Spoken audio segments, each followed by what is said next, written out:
السلام عليكم، كنتمنى تكونوا كاملين بخير ومرحبا بكم في قناه طبخ سهل وصحي. في هذا الفيديو ان شاء الله غادي نقدم لكم وصفه من زمن الجميل، حلوى تقليديه. هي حلوى الهلال بالكاوكاو، كتجي لذيذه بزاف. المقادير ديالها بسيطه وطريقه التحضير سهله. تابعوا معايا الفيديو الاخير باش تعرفوا على المقادير وطريقه التحضير. اول حاجه كنحتاجو 250 غرام ديال الزبده مارغرين او الزبده ديال العلبه. انا هنا حكيتها حيت في الجو اللي كيكون بارد كيكون صعيب علينا ندوبوها بيدينا، فمن الاحسن اننا نحكوها بالحكاكه باش يسهل علينا ندوبوها. غادي نضيفوا ليها 4 ديال الفرماجات، قبصه ديال الملح، وكاس ديال السكر سنيده، وغادي نسموها بساشي ديال الفاني اولا الزهر على حسب الذوق ديالكم.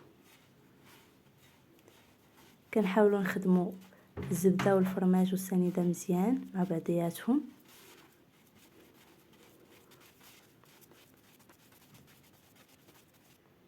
ومن بعد غادي نضيفوا كاس وربع ديال زيت نباتيه،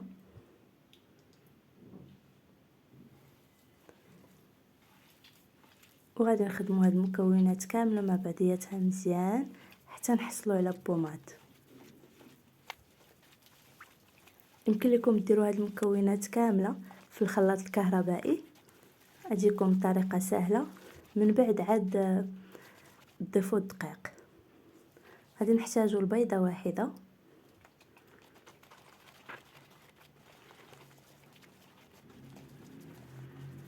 وغادي نخلطوا كل شيء مزيان.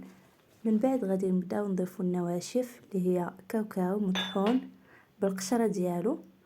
الا ما كانش بالقشره ديالو ماشي مشكل، المهم هو انه يتحمر في الاول، عاد نطحنوه.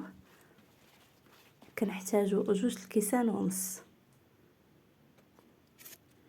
من بعد كنضيفوا الدقيق اللي خاص بالحلويات، وساشي من فئه 8 غرام ديال خميره الحلويات. كنبقاو نضيفوه في الدقيق تدريجيا بشويه بشويه حتى نحصلوا على عجينه اللي تكون متماسكه، ما تكونش كتلصق وما تكونش قاصحه بزاف. كنبقاو نحاولوا نجمعوا غير بصباعنا ما نعجنوش.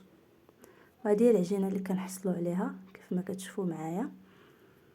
كناخذوا كميه من العجين،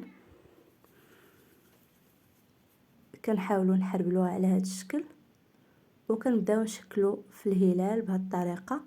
نحاولوا ما نرقوهش بزاف باش ما يطيحش لينا في الفران. طريقه سهله وبسيطه وكتعطي شكل اللي هو زوين ومختلف شويه على الحلويات الاخرين. ولا كنتو اول مره كتكتشفوا القناه، ما تنساوش تضغطوا على زر الاشتراك صابوني باش يوصلكم كل جديد وباش تكبر القناه ان شاء الله. وشكرا، كنشكركم بزاف على التعليقات ديالكم وعلى الدعم ديالكم كاملين. وهنا من بعد ما كنكملوا الصفيحه كامله كنعمروها، كندخلوها على درجه ديال الحراره اللي تكون متوسطه. نخليو الحلوى حتى طيب لينا من التحت مزيان، عاد نهبطوها باش تحمر من الفوق، وما نخليوهاش مده طويله باش ما تجيش قاصحه وما يشربهاش الفران. من بعد ما كطيب كنحاولوا نمرمدوها في سكر كلاصي بهذه الطريقه كيف ما كتشوفوا معايا سهله.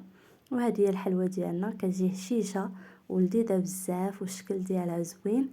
كنتمنى انكم تجربوها وتنال الاعجاب ديالكم، وشكرا على المتابعه.